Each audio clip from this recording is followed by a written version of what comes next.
윤석열 대통령에 대한 구속영장 심사가 지금 2시간 정도 진행되고 있는 상황입니다. 영장 심사엔 윤 대통령이 직접 출석했고 현재 공수처와 변호인단의 치열한 공방이 이어지고 있을 것으로 보입니다.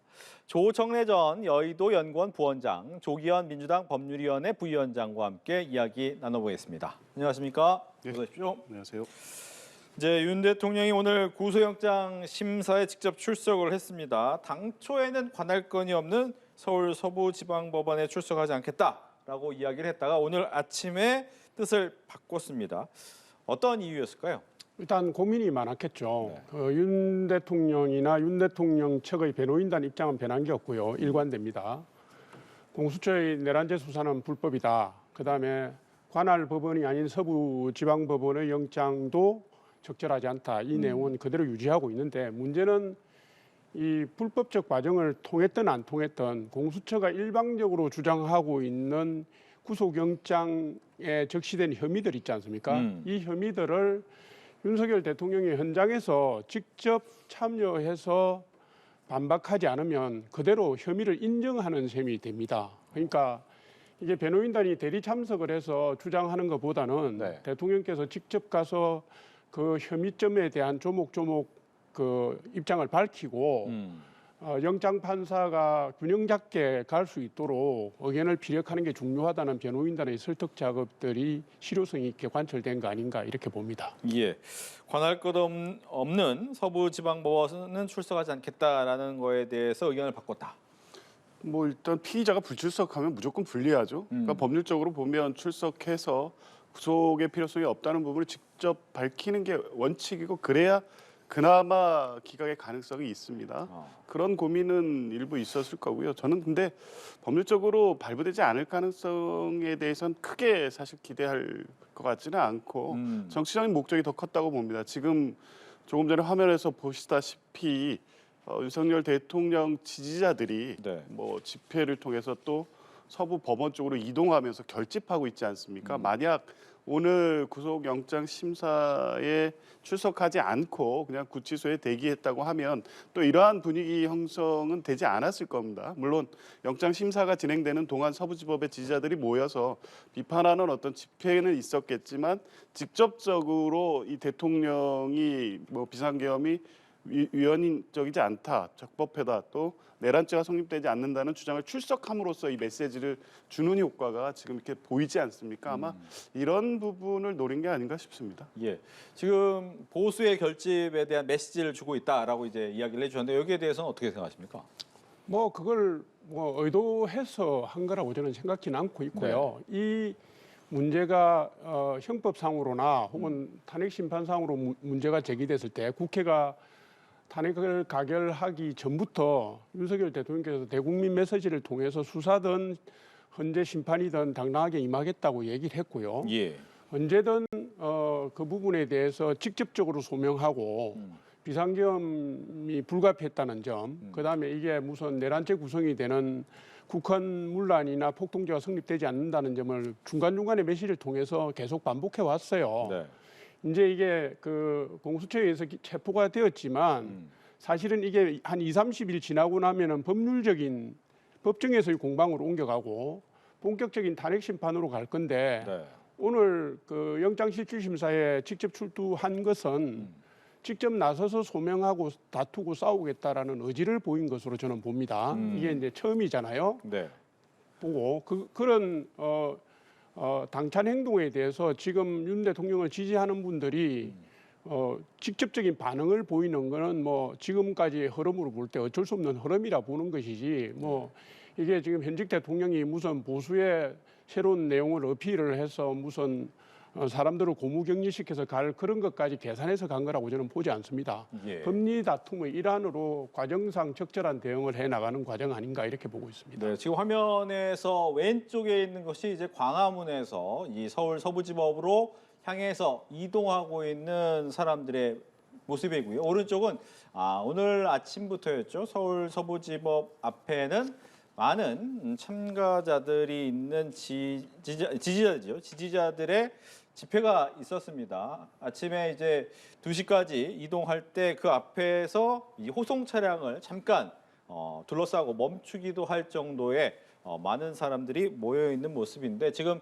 저쪽에 지금 이미 뭐 경찰차 차벽이 세워져 있는 상태고 경찰들의 모습도 보이지만 이 광화문 인근에서 이제 이동하는 사람들까지 모이게 된다면 정말 더 많은 사람들이 이 마포 서울 서부지법 앞에 모이게 될 것으로 예상되고 있습니다. 이제 오늘 구속 심사에서 가장 중요한 점은 앞서서 이제 윤 대통령의 변호인단에서 가면서 한 얘기가 내란이 아니다라는 부분에 대한 이야기를 하고 들어갔습니다. 결과적으로 이것이 대통령의 권한으로 통치행위다라는 부분을 좀 더 강조한 것으로 볼 수 있어요. 구속영장이 발부되기 위해서는 범죄 혐의에 대한 소명이 돼야 되고요. 네. 또 증거인멸 도주 우려가 있다는 부분에 대해서 아마 공수처가 신청서에 구체적으로 기재했을 겁니다. 이제 이런 부분은 이제 하나하나 부인하겠죠. 일단 뭐 범죄 혐의는 내란죄 우두머리 혐의이기 때문에 내란죄가 성립되지 않는 주장은 당연히 할 거고요. 또 그래서 뭐 비상계엄은 통치행위라는 기존의 주장을 계속 유지할 것으로 보이고 또 범죄 중대성 관련해서 계속 주장해 왔던 것처럼 뭐 경고 목적이었다. 뭐 네. 2시간짜리 내란이 어딨냐. 그러니까 당초부터 국헌문란의 목적이 없다는 부분을 강하게 이제 소명할 것으로 보여지는데 이미 최초 비상계엄 이후에 밝혀온 여러 가지 입장 그리고 주요 임무 종사자들 수사 결과 공소장 기재 사실들에 의하면 지금까지 대통령 측이 밝혀왔던 입장이 사실관계도 맞지 않고 이미 수사된 내용과 부합하지 않기 때문에 범죄 혐의 사실에 대해서 강하게 지금까지 주장을 한다고 하더라도 범죄 혐의는 충분히 소명됐다고 판단할 가능성이 높습니다. 네. 대통령 측 입장에서는 이 비상계엄 선포 자체가 사법심사의 대상이 될 수 없다. 뭐 사실 헌법상으로 대통령의 통치권에 속하는 부분이고요. 실제로 국헌문란이 입증돼야 되는 부분 아닙니까? 근데 그날 비상계엄 이후에 국회의 권한과 활동을 집중적으로 방해해서 그 국회의 권한을 제약했다라는 뭐 그런 징후나 이런 부분들이 없습니다. 그리고 계엄군도요. 국회에 지금 이미 대통령이나 변호인단에서 그 얘기를 했지만 국회에 투입된 계엄군이 280명이고 선관위에 투입된 계엄군이 290명입니다. 소수 인원이 들어간 거예요. 그러니까 이게 질서 유지의 차원에서 소수의 군대를 파견했다라고 얘기하는 거거든요. 원래 합참 매뉴얼을 계엄 매뉴얼에 따르면 전국 비상계엄이 들어가면 6개에서 7개 사단이 동원되는 그런 매뉴얼이 있습니다. 그러니까 국회의 권능을 제약했다는 부분도 없고 그다음에 이게 형법상 내란죄가 성립이 되려면 폭동 부분이 돼야 되는데요. 계엄군이 들어가서 무슨 무력 행사를 뭐 직접적으로 했거나 그런 부분들도 할 수 있는 숫자도 아니었고요. 그리고 국회가 계엄 해제 결의를 하는 부분도 순조롭게 돼서 그 계엄 해제 결의를 받아들여서 그대로 해제를 했기 때문에 이게 내란죄 구성의 뭐 어떤 부분이 내란죄 구성이 된다는 것인지 아니면 지금 수사기관에서 주장하는 주요 종사자들이 했던 뭐 진술들이나 혹은 그 수사 과정에서 나온 부분 가지고 대통령을 얽어 넣는 것인지 그거는 제가 볼 때는 법정 다툼에서 이게 소명이 돼야 될 부분이겠지만 다툼을 해야 되는 부분이겠지만 지금 현직 대통령에 대해서 이렇게 말입니다. 마구잡이로 체포하고 구속영장 청구하고 이게 정말 형평성이 맞는 겁니까? 무죄 추정의 원칙이라든가 인권이나 방어권 차원에서라도 불구속 수사하는 걸 법원이 큰 일이 없으면은 당연하게 여기잖아요. 이재명 대표는 구속영장 청구가 됐을 때 뭐 위정교사 혐의에 대해서 소명이 되지만은 야당 대표라서 증거인멸의 우려가 없다 하고 불구속 처리한 게 법원이고요. 조국 대표는 재판정에서 징역형을 받았는데도 불구하고 불구속 재판을 끝까지 가져갔습니다.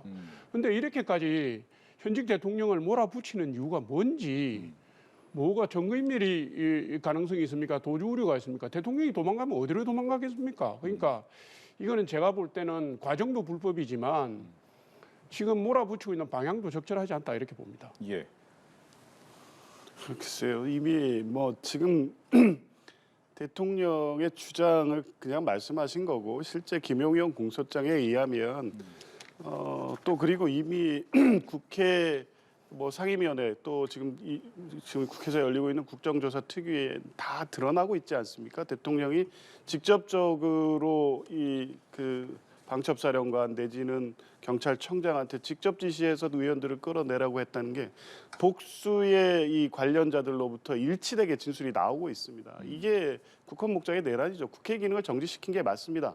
그게 6시간 만에 중지됐다는 건 어쩔 수 없이 국회 계엄 해제를 받아들였 수밖에 없는 상황이 된 거고 그 몇 시간 사이, 그러니까 계엄 해제 결의가 있고 대통령이 그걸 인정하기 그 시간 동안에도 2차, 3차 계엄에 대한 이 고민과 검토가 있었고 그 부분에 대한 직접 언급이 있었다는 어떤 수사 결과도 나오고 있는 상황입니다. 그렇다고 하면 국헌문란 목적의 내란이었다는 사실은 이미 중요 임무 종사자 10여 명 그리고 추가적으로 지금 수사하고 있는 여러 가지 내용들에 의해서 다 확인되고 있는 것입니다. 지금 이 정도 사안, 그러니까 내란죄라는 초유의 사태에 대해서 단지 현직 대통령이란 이유만으로 불구속 재판을 해야 된다고 하면 이 상황에 대한 법적 책임을 제대로 묻는다고 할 수가 없는 것이고요. 그리고 더 심각한 것은 그 이후의 과정입니다. 이 수사에 불응했죠. 3차례 소환에 불응했고 체포영장이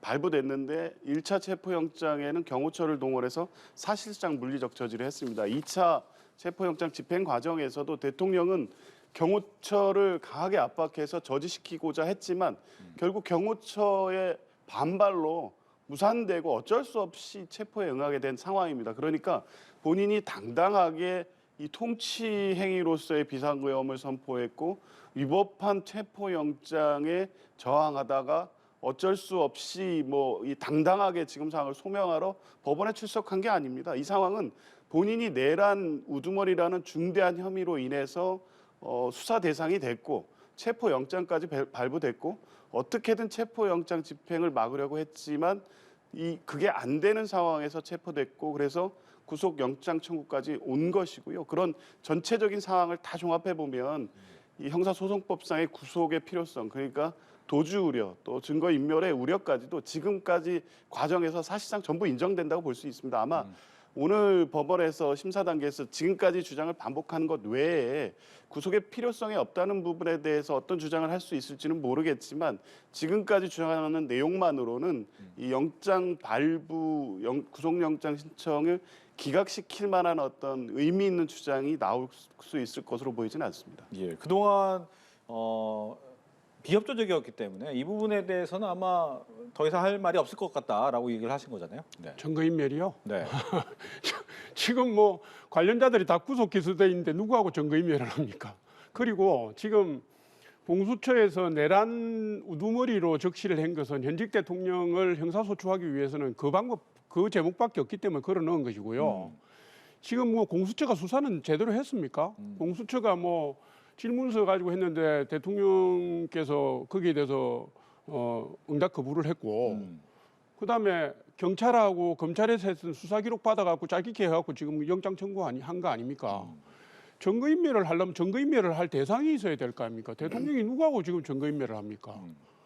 다 기소돼갖고 이미 재판정에서 자기들 논리대로 하면 이미 수사 기록상에 다 나와 있는 건데 여기서 증거인멸이라고 대통령이 땅 밑으로 숲습니까? 하늘 위로 올라갑니까? 그건 아니고요. 지금 어떻게 해서든지 인신을 구속해서 망신을 주고 전국을 그 방향으로 끌고 가겠다라는 생각을 갖고 있는 정치 세력이 분명히 있는 것이고 거기에 부안해동하는 불법적인 수사기관이 있다고 저는 그렇게 생각하는 겁니다. 네, 두 가지인 것 같아요. 하나는 공수처 입장에서 체포는 해왔는데 실질적으로 진술을 거부를 했기 때문에 수사가 제대로 되지 않았을 것이다. 그러면 그 근거를 어디서 갖고 올 것이냐? 또 하나는 증거인멸 관련된 사람은 이미 다 체포됐기 때문에 과연 증거인멸할 수 있는 게 이유가 되느냐라는 부분이 되겠습니다. 공수처에서 하려고 했던 건 피의자에 대한 신문뿐입니다. 관련된 증거들은 이미 검찰로부터 다 송치를 받았고요. 오늘 구속영장 신청 시에도 실제 법원에 제출된 것은 아마 A4 박스 용지로 10박스 이상이 들어간 걸로 알고 있습니다. 상당한 증거가 제출이 돼 있습니다. 그리고 수사라는 게 직접 진술을 받기 위해서 체포영장을 발부했고 소환한 건데 거기에 그냥 응하지 않은 것뿐입니다. 그 공수처가 만들었다는 200페이지짜리 질문지는 모두 증거에 기해서 만든 질문지이기 때문에 이걸 그냥 답변하지 않고 아예 수사에 협조하지 않는 것뿐이지 그렇다고 해서 수사가 안 됐다고 볼 수 없고요. 그리고 그 10명의 중요임무 종사 김용 전 장관 등에 대한 수사에서 이미 모든 사안이 실제 내란죄의 우두머리인 대통령 지시에 의해서 이루어졌고 직접적으로 국회의원 체포를 지시하는 내용들까지 일치되게 다 기재돼 있고 공소장에 나와 있습니다. 수사 증거는 충분한데 두 번째 그러면 증거인멸 우려를 보면 일단 증거인멸 행위가 이미 있었다고 볼 만한 여러 가지 사정이 있습니다. 텔레그램을 탈퇴했고요. 또 전화기를 교체하거나 이런 여러 조치가 있었을 겁니다. 그리고 실제 주거지인 대통령 관저에 대해서는 압수수색 영장도 이루어지지 않았습니다. 상당한 증거인멸 우려가 있고 지금까지 또 수사된 내용은 실제는 12월 3일과 12월 4일 있었던 6시간의 어떤 과정으로 사실 수사가 집중되어 있습니다. 그런데 최근에 나오는 내용들을 보십시오. 그 이상민 장관이 소방청장에게 5개 언론사에 대한 단전단수를 지시했다는 내용을 국회에서 확인을 했습니다. 뭐 이런 내용들이 계속 나오고 있는데 이제 만약에 이 불구속 그 재판을 받는다고 하면 지금 6시간 안에 관련돼서 수사된 내용 외에 추가적으로 이번 비상계엄 내란이 실제 기획된 범위가 어느 정도에 대한 어떤 수사가 이루어질 때 지금 구속되지 않은 어떤 관련자들에 대한 수사 과정에서 증거를 오염시키거나 어떤 이 답변을 대통령이 유리한 방향으로 왜곡시킬 가능성이 충분히 있다고 볼 수밖에 없습니다. 그러니까 수사가 끝난 게 아닙니다. 그냥 6명에 대해서 10명의 중요임무 종사자에 대해서는 이미 너무 확실하게 혐의가 인정되기 때문에 구속 기소가 된 것일 뿐이고 12.3 비상계엄 내란과 관련되는 수사는 아직도 상당히 나가야 될 방향이 있습니다. 이 부분에 대해서 만약 대통령, 그 내란 우두머리인 대통령을 불구속 수사하게 될 경우에는 광범위한 증거인멸의 우려가 있다고 보는 게 당연합니다. 아마 법원도 그 부분을 분명히 지적할 거고요. 따라서 이제 증거인멸 우려가 지금 10명을 구속했으니까 끝났다고 보는 사람이 얼마나 있겠습니까? 지금 본인은 그 외에 그 이후에 드러난 여러 가지 관련자들의 진술들이 계속 나오고 있는 부분이 있기 때문에 그런 부분에 대한 증거인멸의 우려를 막기 위해서라도 아마 구속영장은 발부되어야 된다고 아마 법원도 판단할 것으로 봅니다. 예, 지금 화면이 오늘 1시 한 50여 분 정도에 있었던 연합뉴스 TV가 단독으로 확보한 영상인데요. 지금 지지자 중에 한 명이 이제 호송 차량이 마포대교를 통해서 서부지법으로 들어가려고 하니까 그 앞을 좀 막아 섰습니다. 그리고 나서 많은 지지자들이 호송차, 파란색으로 보이는 법무부 호송차를 둘러싸고 거기에 대해서 이제 구호도 외치면서 많이 막아선 모습이 지금 화면에 보이고 있고요.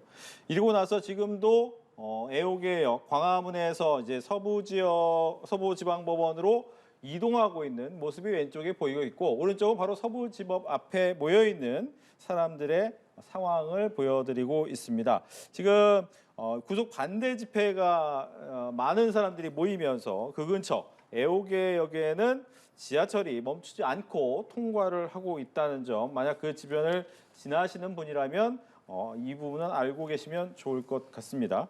계속해서 이야기를 나와보면 앞서서 이제 두 분께서 이야기한 것처럼 2시간 정도 지났지만 이 변호인단 그리고 공수처 간의 이 내용으로 첨예하게 얘기가 대립할 수밖에 없는 상황이거든요. 보통은 한 저녁 먹을 때 정도까지 한 6, 7시 정도까지 영장 실질 심사가 진행되는 것이 일반적인데 오늘은 좀 더 걸릴 수 있을 것 같다라고 예상이 됩니다. 시간이 어느 정도 걸릴까요? 일단 영장 실질 심사 그 시간이 언제 끝나느냐에 따라 다르겠지만요. 네. 이재명 대표 영장 실질 심사할 때 9시간 넘게 걸렸습니다. 그리고 박근혜 전 대통령 때도 8시간 넘게 걸렸어요. 그러니까 아마 이게 사안의 중대성 때문에 네. 지금 통상적인 2-3시간 안에 끝나기는 힘들 거다 저는 보는 것이고 실질 심사 시간이 늘어지고 난 뒤에도 네. 영장 판사가 최종 결론을 내리기까지 또 숙고의 시간이 필요하니까 제가 볼 때는 내일 새벽이나 늦으면 오전 아침까지 가지 않겠는가. 네. 그렇게 저는 어떤 예상하십니까? 예상합니다. 뭐 저도 비슷하게 봅니다. 뭐 박근혜 대통령의 사례를 보더라도 실제 대통령에 대한 구속이기 때문에 사실 신중하게 판단할 수밖에 없겠죠. 그리고 또 오늘 신문 기일 또한 길어질 가능성이 있고 대통령이 또 직접 출석했고 윤석열 대통령의 알려진 성향에 의하면 직접적으로 얘기하고 또 얘기하다 보면 그 시간이 굉장히 길어질 가능성이 많습니다. 뭐 법리적 다툼과 관련해서도 지금까지도 뭐 관할 위반의 문제라든가 체포영장 집행 과정에서의 위법성이라든가 뭐 서두에서 이미 밝히고 주장할 내용들도 굉장히 길어질 것으로 보여져서요. 박근혜 대통령 때에 8시간 정도에 이르는 신문 시간이 진행될 가능성도 있고 그렇다고 하면 이제 판단에 있어서도 상당한 또 신중한 고민을 해야 되기 때문에 길어질 가능성이 있긴 한데 이제 그게 현직 대통령이라는 초유의 사태이기 때문에 이제 그럴 가능성이 높다고 보긴 한데 네. 사안이나 내용 자체는 사실은 그렇게 많은 시간을 필요로 해서 이 검토할 만한 또 사안은 아닌 부분도 분명히 있습니다. 아까 말씀드렸다시피 공수처는 상당한 양의 증거를 제출했지만 이미 관련된 증거나 행위 내용들은 지난 한 달여 동안의 언론 보도라든가 또 여러 이 관련된 내용들을 통해서 알려진 바가 있고 네. 그런 내용들을 범죄 협의 사실 증거로 제출된 거기 때문에 그걸 검토하고 판단하는 데 있어서는 오히려 박근혜 대통령 사례보다는 짧아질 가능성도 있습니다. 그리고 또 구속의 필요성에 대한 판단에 있어서도 박근혜 대통령 때와는 약간 다른 측면이 있습니다. 그때는 사실은 불소추 대상이 아닌 범죄들이었고 박근혜 대통령이 파면된 이후에 영장 실질 심사가 이루어졌기 때문에 또 그 상황과도 다른 거죠. 그런데 이제 윤석열 대통령은 내란죄이고 내란의 주요 이 공범들이 모두 구속돼 있는 여러 가지 상황들을 고려한다고 하면 사안 자체는 현직 대통령의 구속영장 심사라는 특수한 그리고 이 신중하게 판단할 수밖에 없는 이 사안의 성격에도 불구하고 박근혜 대통령에 비해서 짧아질 가능성도 저는 있다고 봅니다. 예. 지금 오늘 영장 실질 심사가 열리는 곳은 서울 서부지법입니다. 공수처에서 이제 체포영장을 신청했던 곳이 서부지법이었고 여기에 대해서 윤석열 대통령 측이 강하게 반발하면서 중앙에서 이제 이 부분에 적부심도 한번 한 적이 있었는데 일단은 오늘 영장 실질 심사는 지난번에 이제 체포영장을 발부한 영장 전담 판사가 아닌 주말 근무 당직 법관이 심리를 맡게 됩니다. 여기에 대해서도 여러 생각이 좀 있을 것 같긴 해요. 그게 이제 좀 우연인지 뭐 필연인지 모르겠습니다만은 네. 서부지원의 영장 전담 판사 두 분 다 체포영장과 관련된 판결을 내린 분이어서 사실은 이번에 구속영장 청구와 관련된 부분을 그 두 분 중 한 분 했더라면 아마 논란이 훨씬 커질 수 있었겠죠. 그러니까 이게 혹자는 그래서 일부러 두 분이 담당하지 않는 주말을 골라서 한 거 아니냐 이렇게 볼 수도 있겠습니다만은 네. 제가 볼 때 그런 방법을 쓴 것 같지는 않고요. 이게 이제 공수처에서 체포영장을 발부받아서 48시간 이내에 그 구속영장 청구를 해야 되는데 그 사이에 체포적부심 관련 심사가 있었기 때문에 그렇죠.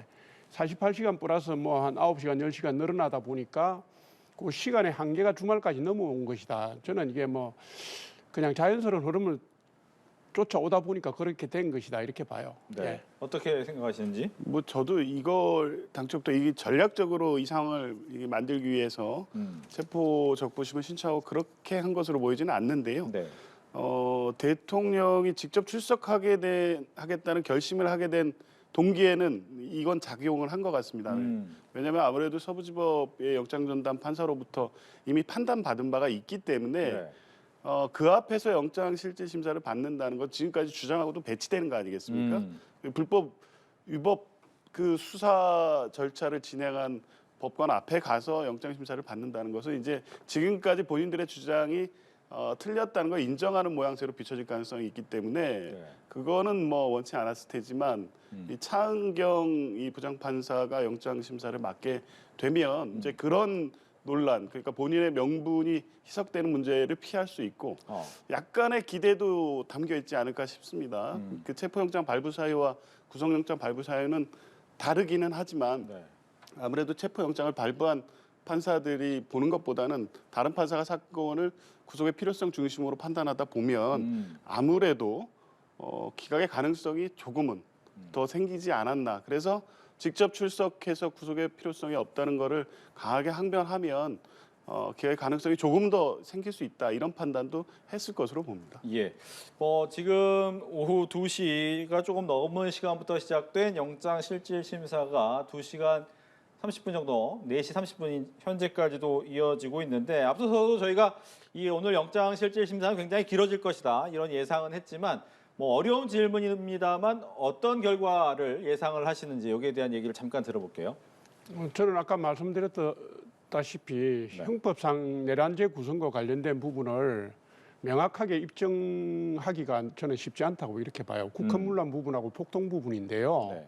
국회의 권능을 뭐 근본적으로 제한하려는 기도나 시도가 있었던 걸로 보이지가 않고 그다음에 뭐 지금 민주당에서 주장했던 체포존이 뭐 국회의원 구금 뭐 감금 뭐 시민의 그 기본권을 제약하는 이런 부분도 일어나지 않았습니다. 그래서 지금 뭐 모의 과정이다, 설이 있다 이런 것도 사실은 수사 대상들이 다 인신이 구속돼 있기 때문에 언론에 나오는 것은 일방적인 주장만 나와요. 방어권이 행사된 평평한 대립 주장들이 안 나오고 있거든요. 이거는 나중에 이제 법정에 가서 다투면 될 일이겠죠. 나오겠죠. 네. 지금 당장은 비상계엄의 위헌성 여부는 헌법재판소에서 한다 하더라도 오늘 영장심사의 핵심은 국헌문란하고 폭동과 관련된 내란죄 부분 아닙니까? 이 부분들이 명확하게 입증되기 힘들다. 그래서 저는 구속해가면서까지 기소를 해야 될 사안으로 보지 않을 수도 있다 이렇게 봅니다. 예, 기각의 가능성이 있다라고 예. 얘기를 하셨고요. 지금 나와 있는 내란 우두머리의 혐의 사실은요. 그 언론의 어떤 보도 또 민주당의 주장 이게 아닙니다. 김용현 전 장관의 공소장에서 관련된 이 구체적인 범죄 사실이 증거로서 다 뒷받침되고 있죠. 국회를 봉쇄하고 계엄군을 투입해서 해제 결의를 막으려고 했다는 건 분명한 거 아닙니까? 그리고 선관위의 계엄군을 투입해서 서버 탈취를 시도하고 기능을 마비시켰습니다. 이로써 이미 국헌문란 목적의 내란죄는 실행이 완료된 거나 다름없습니다. 관련돼서 6시간 이후의 사정까지 다 종합해 보면 내란 혐의 사실에 대해서는 이미 상당한 소명이 이루어졌다고 볼 수 있고 혐의의 중대성은 뭐 말할 필요도 없는 거고요. 도주 우려와 관련해서도 이미 뭐 말씀드린 바와 같이 지난 이 2주간의 체포영장 집행 과정 자체가 이미 도주 우려가 명백하다는 걸 보여줬기 때문에 그 부분이 인정된 가능성이 있고 아까도 말씀드린 것처럼 증거인멸 우려 또한 상당히 있기 때문에 저는 뭐 발부 가능성이 매우 높은 정도를 넘어서 거의 확실하다. 좀 그렇게 말씀드리겠습니다. 예, 이렇게 팽팽하게 입장을 이야기를 해주셨는데 지금 화면에 보이는 것이 왼쪽에 있는 모습이 서울 서부지법 앞의 모습을 좀 멀리서 찍은 겁니다. 경찰차들이 버스들이 이제 차벽을 세워놓고 그 안에 윤석열 대통령의 구속심사 집회에서 이 구속을 반대하는 지지자들의 많은 사람들이 모여 있고요. 오른쪽은 그걸 조금 더 가까이에서 화면을 보여드리는데 정말 빽빽하게 많은 사람들이 모여 있습니다. 또 광화문에서 이 서부지법 마포를 향해서 걸어가고 있는 인파들도 아직까지 있기 때문에 전반적으로 더 많은 사람들이 이 서울 서부지법 앞으로 모여들 것이다 이런 예상을 할 수가 있고요. 앞서서 저희가 이제 지하철 애호개역이 한때 무정차 통과했다는 얘기를 드렸는데 잠깐 한때만 이제 무정차 통과였고 지금은 다시 정상화가 됐다라는 소식까지 전해드리도록 하겠습니다. 앞서 두 분께서 이제 오늘 이 영장 실질 심사의 결과에 대해서 기각과 발부라고 약간 이야기를 해주셨는데 그렇다면 이제 만약 서로 생각하시는 것과 반대의 결과가 나왔을 때 그러면 어떤 영향이 있겠느냐 이렇게 질문을 또 드리겠습니다. 예를 들면 기각을 얘기를 하셨지만 만약 발부가 되면 어떻게 되는 겁니까? 발부가 되면 이제 이게 뭐 영장 발부가 되고 나면 20일 이내에 기소를 해야 되지 않습니까? 네. 기소라는 건 법정으로 사안을 넘기는 건데 그러면 길고 긴 법정 다툼이 시작되겠죠. 3심제까지 가야 되는데 그렇게 되면 그 다음부터는 제가 볼 때 헌법재판소의 시간으로 넘어간다 이렇게 봐요. 헌법재판소가 그러니까 법정 다툼은 1심부터 해서 시간이 걸리는 부분이니까 뭐 쟁점 다툼에 대한 뉴스들은 나오겠지만 당장 대통령의 향후 거취라든가 전국 전반에 영향을 미칠 것은 헌재 판단으로 넘어가지 않겠습니까? 그래서 지금 체포라든가 구속영장이라든가 이 부분에 쏠린 관심들이 분산되면서 헌법재판소가 어떤 판단을 내리느냐로 갈 걸로 보이고요. 뭐 기각이 된다면 공수처 수사의 신뢰도 확 떨어지면서 잘 아시는 것처럼 지금까지 불법성 논란, 뭐 관할 법원 논란 다시 제기될 거고 제가 볼 때는 헌법재판소의 판결에도 영향을 미치겠죠. 알겠습니다. 기각이 된다면 어떻게 될 것인가? 뭐 기각이 된다면 일단은 이제 공수처 수사에 상당히 이제 힘이 딸린 거죠. 그 인정이 되는 거. 물론 이제 사유가 뭔지가 중요합니다. 혐의 이 범죄 혐의에 대한 소명이 부족하고 다툼의 여지가 있다 이렇게 나올 경우에는 사실은 뭐 이제 수사 과정에서 윤석열 대통령의 관여 정도에 대한 공수처의 영장 청구서 자체에서 좀 부족함이 있다고 인정된 거기 때문에요. 그 부분을 보완하는 방법이 있을 수가 있겠죠. 공수처가 추가 수사를 하거나 아니면 검찰로의 이첩을 통해서 검찰이 어차피 기소를 해야 되기 때문에 네. 추가 영장 청구 가능성은 분명히 있는 거고요.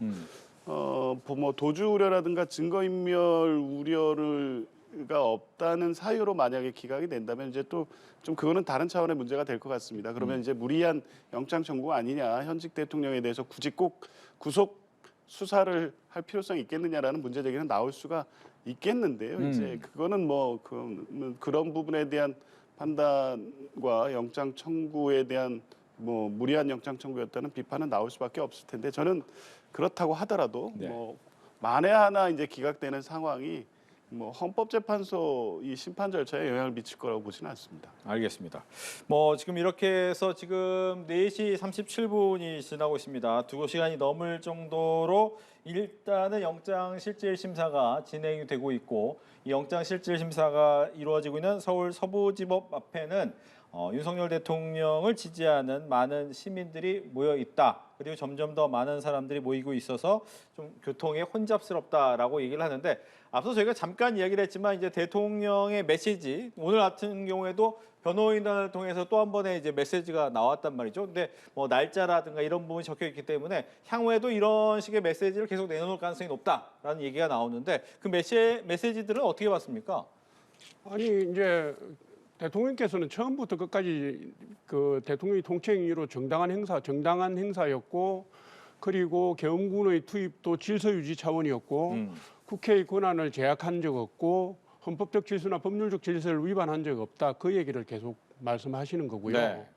그거는 제가 볼 때는 아까도 말씀드렸다시피 오늘 영장실질심사에 임했기 때문에 향후에 헌법재판소의 변론 기일이나 혹은 기소 이후에 재판정에서도 동일한 메시지를 내실 걸로 봅니다. 그러니까 만약에 헌법재판소라든가 1심법원, 2심법원의 재판이 벌어지면 그때는 대통령께서 포토라인에 서서 아마도 대국민 메시지를 내실 수 있지 않을까 이렇게 싶네요. 예. 뭐 저도 그럴 것으로 봅니다. 이후에도 영장이 발부된다고 하더라도 또 구속 적부심을 통해서 또 불복할 거고요. 그 이후에 법이 허용할 수 있는 모든 불복 절차 내지는 탄핵 심판이든 아니면 수사 절차든 통해서 본인의 행위가 내란죄에 해당하지 않고 또 위헌위법이 없다는 주장을 반복적으로 해서 지지층들에 대한 어떤 결집을 호소하는 전략으로 갈 것으로 봅니다. 왜냐하면 이미 초기에는 이제 사실 명분이 없고 법률적으로도 분명히 문제가 있다는 건 국민의힘 의원들 대부분도 다 동의한 거 아닙니까? 비상계엄 자체까지는. 근데 이제 비상계엄에 뿐만 아니라 이제 뭐 거기 내란죄를 부인하는 데서 더 나아가서 비상계엄까지도 사실은 뭐 불가피한 게 아니었냐라는 여론까지 확대되고 실제 대통령 지지 집회에 가면 비상계엄이 완성되지 못했고 완성돼야 된다는 주장까지도 나아가고 있습니다. 어느 정도 대통령의 이런 메시지가 지지층에는 분명히 먹히고 있는 거죠. 네. 그 효과가 사실 여론 조사를 통해서 추이에 지금 나타나고 있다고 판단했을 거기 때문에 앞으로도 계속 갈 것이다. 그런데 이제 파면 결정과 이 유죄 판결을 피하기는 어렵겠지만 그 이후 상황, 결국에 이 상황이 되면 조기 대선으로 갈 거고 결국에 그렇다면 중형을 선고받고 대통령 지금 파면되고 이 상황을 피할 수 있는 단 하나의 방법은 뭐겠습니까? 국민의힘의 정권 재창출을 통한 그 이후의 어떤 이 복권, 이것까지를 고려한 행보를 계속 할 것으로 보여지고 그렇다고 보면 지지층을 향한 메시지는 모든 어떤 불복 절차 그리고 탄핵 심판 절차를 통해서 더 적극적으로 대통령이 메시지를 내야겠다는 판단을 하고 있는 게 아닌가 이렇게 보여집니다. 네, 저 화면이 지금 이제 서울 서부지법 앞에서 모습을 조금 더 가까이에서 찍어드렸는데 윤석열 대통령의 오늘 영장 실질 심사에 출석한다라는 얘기를 듣고 아침부터 우리 어제 저녁부터 사람들이 모이기 시작했고 점점 더 많은 사람들이 모여서 지금은 거의 빽빽하게 이 도로 안에 서 있고 있어요. 그래서 그 안에 아마 움직임 자체도 굉장히 어려워 보이는데 태극기를 흔들면서 윤석열 대통령의 구속에 대해서 반대하는 입장을 계속해서 보여주고 있습니다.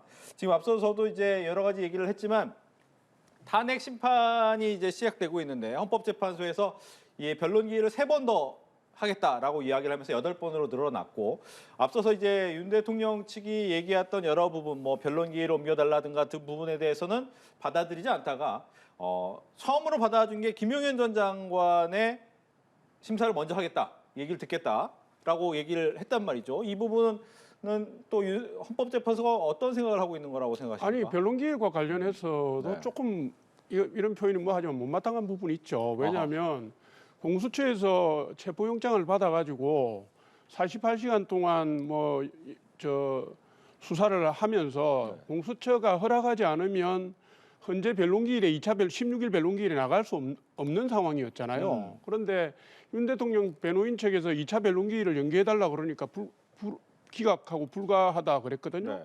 그러면서 오히려 이후에 3번의 변론기일을 다시 잡아서 붙였지 않습니까? 그러니까 공수처가 허락하지 않으면 변론기일에 나갈 수 없는 상황인데도 불구하고 연기를 안 해준 그런 부분들은 현직 대통령이든 아니든 방어권 부분에 대한 부분을 심각하게 훼손한 측면이 있는 건 사실입니다. 사실이고 지금 이제 증거 채택이라든가 증인과 관련된 부분에 있어서 처음에는 부정선거 문제라든가 김용현 장관 관련 내용을 헌재가 시큰둥하게 받아들이다가 이런 부분들을 바라보는 시각들이 냉정하게 좀 차갑잖아요. 그러면서 헌법재판소도 이 부분에 대한 보완 행동에 나선 걸로 보는 거거든요. 예. 특별한 이유는 저는 찾을 수 없다 이렇게 봅니다. 알겠습니다. 지금 윤석열 대통령 측은 탄핵 심판 절차든 아니면 수사 절차든 모든 불복을 다 하고 있는데 법원이나 헌법재판소에 인정된 사례가 단 한 건도 없습니다. 헌법재판 절차에서는 수사기록 인증 등본, 그러니까 수사기록을 헌법재판의 증거로 받아들이는 거에 대한 이의 신청도 했고 기피 신청도 했고 변론기일 연기 신청도 했고 하나도 안 받아들입니다. 그리고 수사 절차에서도 체포영장 발부에 대해서 이의 신청하고 적부심 신청하고 하나도 안 받아들입니다. 왜냐하면 전혀 법적 근거가 없기 때문입니다. 그래서 탄핵 심판 절차에서도 파면 사유에 항변하기 위해서 충분한 방어권은 당연히 보관돼야 된다고 봅니다. 그건 본인의 의지, 대통령 측이 그런 의지가 있는지 그러니까 2차 변론 기일이었죠. 실질적으로 1차 변론 기일인데 대통령 측 대리인들이 이 국회 측의 탄핵 사유에 대해서 답변하는 걸 보면 전혀 준비가 안 돼 있습니다. 지금 대통령의 파면을 면하기 위해서 준비된 변론을 하고 있나 이런 생각이 들 정도입니다. 그러니까 이 비상계엄 사유에 대한 답변도 부실하고 또 내란 혐의와 관련된 답변도 부실하고 실제 본인들이 답변서를 통해 헌법재판소에 제출한 내용 그러니까 포고령 1호 국회와 지방의 정치활동을 금지한다는 취지가 뭐냐에 대한 질문에 대해서 비상계엄이 유지되는 동안 반국가 활동을 하지 않게 하기 위한 취지였지 국회 기능을 정지시키기 위한 게 아니었다.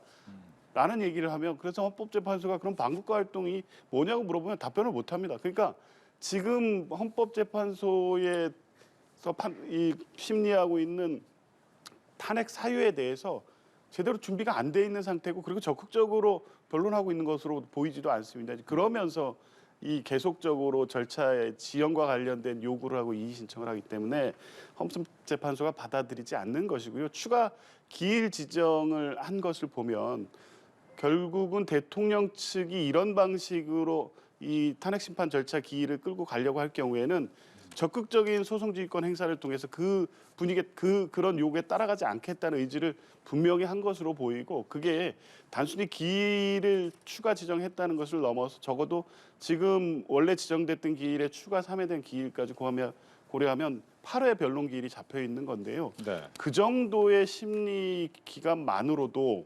사실상 이 파면 여부에 대한 심리가 충분할 수도 있겠다는 판단을 하지 않은 게 아닌가 이런 생각도 듭니다. 네, 이렇게 해서 조청래 전 여의도연구원 부원장, 조기현 민주당 법률위 부위원장과 함께 이야기 나눠봤습니다. 오늘 얘기 잘 들었습니다.